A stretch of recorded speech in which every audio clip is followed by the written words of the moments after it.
All right, we are 3-0 with a push in our last 4 NBA tier package picks on BrockPage.com. And the link for today's NBA tier pick is in the description section below. $1,000 bettors are up over $2,700 during that stretch. We're also 4-0 in our last 4 $1.99 daily best plays on that very same webpage. And if you want to access today's $1.99 daily best play, it's only going to cost you just $1.99. And the link for that package is also in the description section below. $1,000 bettors are up over $3,600 during that stretch as well. And as always, guys, all the picks that I give out on BrockPage.com, they're my personal bets, games that I personally have action on. And with that, guys, let's go ahead and dive into some free content. We're going to start with the Celtics taking on the Nets. And that's going to be a 7:30 Eastern tip-off on Tuesday, February 8th, 2022. Happy Tuesday to you. Hopefully you're getting a good start to your week off here. But anyway, Boston's -7.5, totals 215. Now the Red Hot Celtics have won 7 out of their last 8 ball games, and they're leading the NBA in road defensive field goal percentage. The Celtics are also in the top 3 in fewest road points allowed, and they're also amongst the best in the East in guarding the 3 ball as well.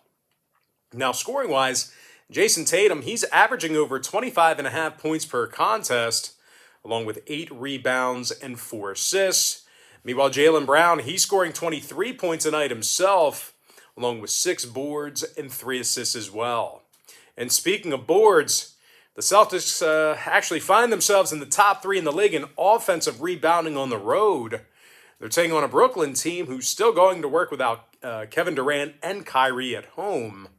Now, the ice-cold Nets are currently on an 8-game losing streak, and they failed to cover 7 times during that span. And speaking of the point spread, the Nets are covering the number in just 20% of their contests at the Barclays Center. Now, total-wise, Brooklyn's 60% to the under on their home court. Meanwhile, the Celtics went 17-10 to the under in their road games this year themselves. I'm going to lean toward Boston -7.5 in the under 215. Next ball game, it is going to be Pacers versus the Hawks, 7:30 Eastern start time.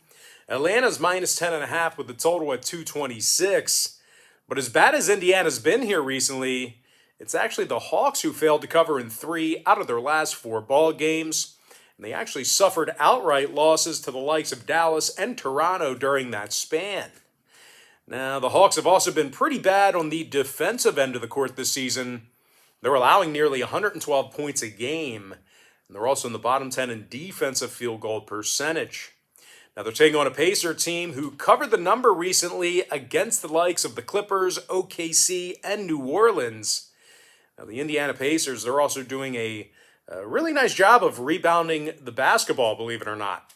They currently find themselves in the top 5 in offensive boards on the road, and they're also amongst the best in the league in defensive rebounding at any location. And speaking of boards, well, Domantas Sabonis, he currently leads the club in rebounding with a dozen boards a game, along with 18 points. Meanwhile, Chris Duarte, he's scoring 13 points a game himself, along with 4 rebounds and a couple assists. Now, injury-wise, Brogdon is still questionable. Jackson is also questionable for Indiana. Meanwhile, for the Hawks on the other side of things, Williams, Gallinari, and Collins, they are questionable for them.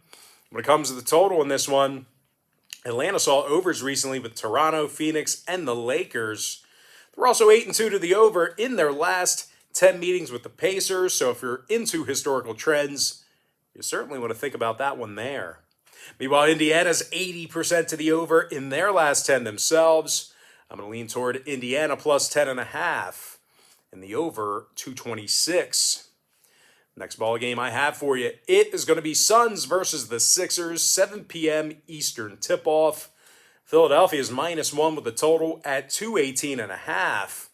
But despite being the slight favorite in this one, the Sixers have had some issues with Phoenix in recent meetings. As a matter of fact, they lost 4 out of their last 5 ball games against the Suns.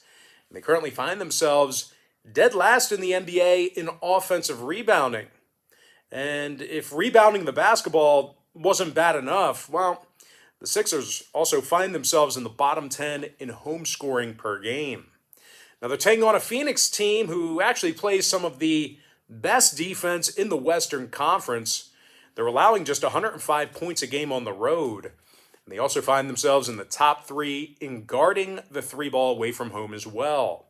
And when it comes to offensive production in this one, Devin Booker is scoring 25.5 points per contest, along with 5 boards and 4 assists. Meanwhile, DeAndre Ayton, he's scoring 16 points a game himself, along with 10.5 rebounds. When it comes to shooting the basketball, the Suns currently lead the entire NBA in offensive field goal percentage. Now, injury-wise, former Sixers Landry Shamet and Dario Saric, they are still out indefinitely for Phoenix. Meanwhile, for Philadelphia, Milton is still out. Thibault is questionable. When it comes to the total in this one, 4 out of Philadelphia's last 6 fell under the posted number. The Sixers are also 16-9 to the under at the Wells Fargo Center. Meanwhile, Phoenix, on the other side of things, they find themselves 62% to the under away from their home court. I'm going to lean toward Phoenix +1 and the under 218.5. All right, next ball game I have for you. It is going to be Rockets versus the Pelicans, and that's going to be an 8 o'clock Eastern start time. The New Orleans Pelicans are -9 at the Smoothie King Center. Totals 225.5.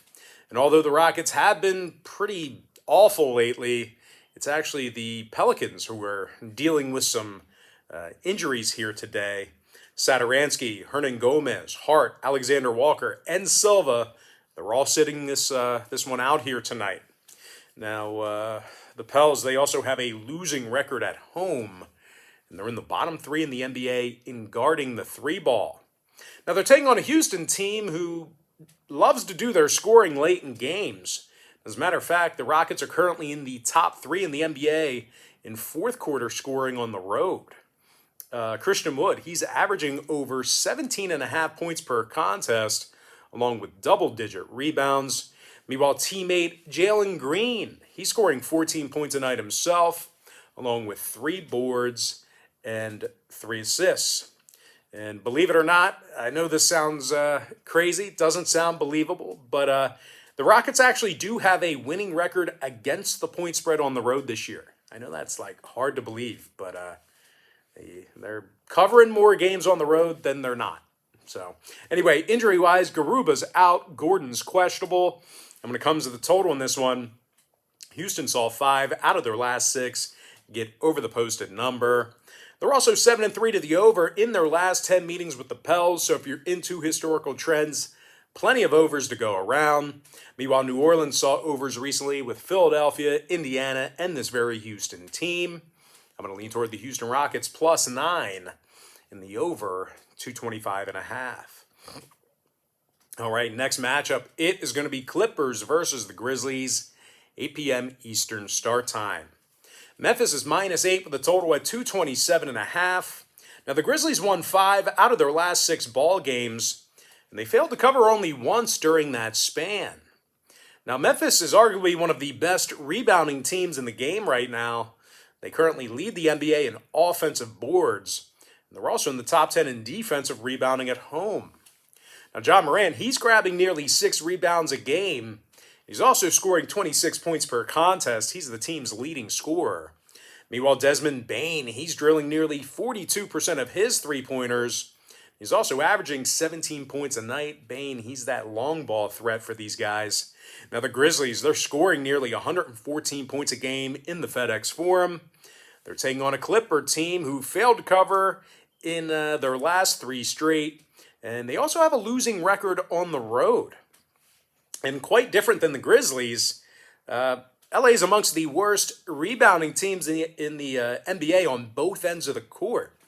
Now, injury-wise, Scrub is out. Preston is still out indefinitely as well. Meanwhile, for Memphis on the other side of things, Brooks, Tilly, Aldama, and Ponce, they are out as well. When it comes to the scoring in this one, Memphis saw unders recently with Washington, San Antonio, and Dallas. Meanwhile, the Clippers went 15 and 11 to the under when they travel. I'm going to lean toward Memphis -8 and the under 227.5. Next matchup, it is going to be Pistons versus the Mavericks, 8:30 p.m. East. Dallas is -11 with the total at 212.5. Now, the Mavs got the W in 4 out of their last 6, and they also play very good basketball at home. They're 18 and 10 straight up at the American Airlines Center, and they're also allowing only 101 points a game in their own building. Now, scoring-wise, Luka Doncic, he's averaging 26 points a game, along with 8 rebounds and 9 assists. Meanwhile, Jalen Brunson, he's scoring 16 points a night himself, along with 3 rebounds and 5.5 assists as well. They're taking on a Detroit squad who lost 8 out of their last 9, and they're winning only 14% of their road games. And in addition to that, the Pistons are allowing nearly 116 points a game when they travel, and they're also letting their opponents make 49% of their field goals against them in that very same category. Now, when it comes to the injury report in this one, Jackson and Pickett are out. Cunningham is questionable. Meanwhile, for Dallas on the other side of things, Porzingis and Kleba are out. Brown is questionable. When it comes to the total in this one, Dallas is 22 and 6 to the under in front of their home fans. Meanwhile, 3 out of Detroit's last 4 fell under the posted total themselves. I'm going to lean toward the Dallas Mavericks -11 and the under 212.5 in that tight window. All right, next ball game I have for you, it is going to be Knicks versus the Nuggets, and that's going to be a 9 o'clock Eastern tip-off in the Mile High City. Denver is -8 at the Ball Arena, totals 219.5. Now, Denver did lose 3 out of their last 4 ball games, and they also have a losing record against the point spread at home this year. Now, the Nuggets have struggled this season rebounding the basketball offensively. They're actually in the bottom 5 in the NBA in offensive boards per contest. Meanwhile, on the other end of the court, Denver also finds themselves in the bottom 5 in defensive field goal percentage at home. They're taking on a Knicks team who plays really tough defensively on the road. New York's actually allowing only 105 points a game when they travel. And they're also in the top 3 in defensive field goal percentage away from home. These guys playing really tight defense away from home. These guys really locking it up when they travel. Now, scoring-wise, Julius Randle, he's averaging over 18.5 points per contest, along with 9 boards and 5 assists. Meanwhile, R.J. Barrett, he's scoring 18 points a game himself, along with 5 boards and a couple assists as well. And speaking of offensive boards, New York's in the top 3 in the NBA in road offensive rebounding. Now, injury-wise, Noel and Grimes, they are still questionable for the Knicks. Meanwhile, for Denver, Rivers is questionable for them.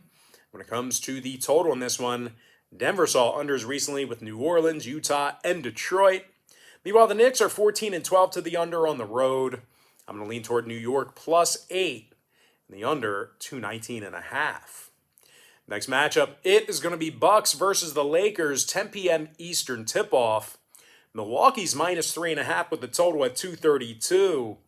Then Milwaukee's on a 3-game winning streak, and they also went 7-2 straight up in their last 9. The Bucks are averaging nearly 114 points a game on the road, and they're also in the top 3 in offensive boards. Giannis Antetokounmpo, he's grabbing nearly a dozen rebounds a game. He's also scoring over 28.5 points per contest. Meanwhile, Drew Holiday is knocking down 40% of his three-pointers, along with 18 points a game. Now, when it comes to defensive play in this one, Milwaukee's actually in the top 10 in defensive field goal percentage on the road. They're taking on a Laker team who rarely plays at full strength together, and they also lost 4 out of their last 6 ball games. So even if they do end up playing full strength together, they're not used to doing that. But anyway, the Lakers have also really struggled on the defensive end of the court this year. They're actually dead last in defensive rebounding per contest at home, and they're allowing nearly 113 points a game. Now, injury-wise, Howard and James are questionable. Anthony is out. Meanwhile, for Milwaukee, Hill and Lopez are still out for them. When it comes to the total in this one, Milwaukee's 4-1 to the over in their last 5 ball games, 70% to the over in their last 10. Meanwhile, the Lakers saw 4 out of their last 5 get over the line themselves, 17-12 to the over in the crypto building. I'm going to lean toward Milwaukee minus 3.5 and the over 232. Next matchup, it is going to be Timberwolves versus the Kings, 10 p.m. Eastern start time. Minnesota's minus 5 on the road with the total at 234. But as good as the T-Wolves have been here recently, they've still struggled defensively on the road this year. Now, Minnesota's in the bottom 10 in defensive field goal percentage away from home. And they're also allowing 116 points a night when they travel. They're taking on a Sacramento team who covered in 4 out of their last 5 themselves. And they also rank in the top 10 in second quarter scoring at home. Now, Harrison Barnes, he's making 41% of his three-pointers. He's also scoring 16 points a game. Meanwhile, Buddy Hield, he's averaging 14 points a game himself, along with 4 rebounds. Now, the Sacramento Kings, they have covered the number here recently against the likes of Brooklyn, Philadelphia, and Golden State. So pretty good resume there, at least, covering the number here recently. Now, injury-wise, Fox and Bagley, they are still questionable.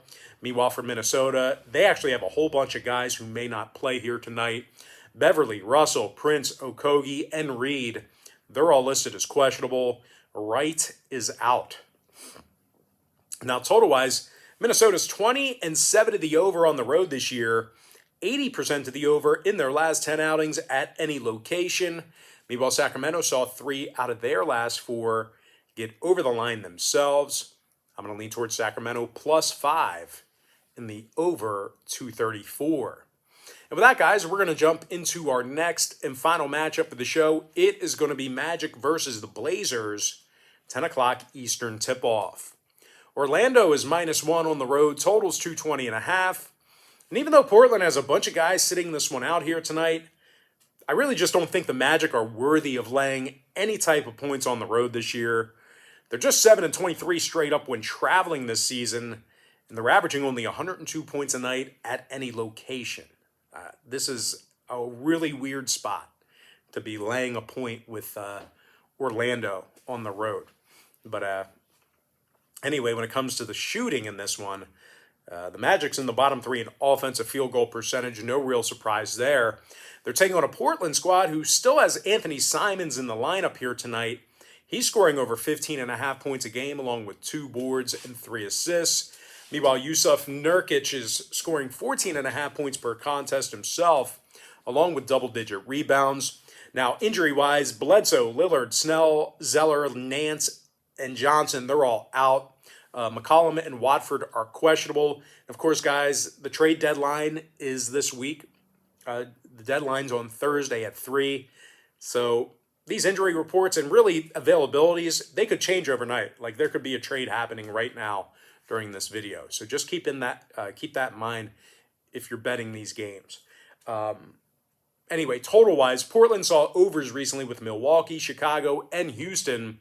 Meanwhile, Orlando went 80% to the over in their last 10. I'm going to lean toward Portland plus 1 in the over 220.5. And with that, guys, we're going to jump into our quick pick recap. Powered to you by my website at brockpage.com, where we are 3-0 with a push in our last 4 NBA tier package picks. I like Boston minus 7.5 under 215. Indiana plus 10.5 over 226. Phoenix plus 1 under 218.5. Houston plus 9 over 225 and a hook. Memphis minus 9 under 227.5. Dallas minus 11 under 212 and a hook. New York plus 8 under 219.5. Milwaukee minus 3.5 over 232. Sacramento plus 5 over 234. And before I give you my next and final free pick for the video, one final reminder that we are also 4-0 in our last 4 $1.99 daily best plays on brockpage.com as well. I'm going to lean toward Portland plus 1 in the over 220.5. And with that, guys, that's going to do it for me. Don't forget to check me out on brockpage.com. If you guys do end up getting a membership here today on my website, just keep in mind you're going to get billed the day you sign up and then the first of every month following that. I always tell folks in every single video, the earlier in the month you sign up, the better. And if you want to get access to every single pick that I give out on that website, you may want to think about signing up for my board member tier package. All right, guys, most importantly, I got to thank you for joining me right here on YouTube. Really hope you enjoyed all this great free content, all this great free information. And with that said, guys, happy Tuesday to you. Best of luck to you. And I look forward to seeing you later on today on my website at brockpage.com.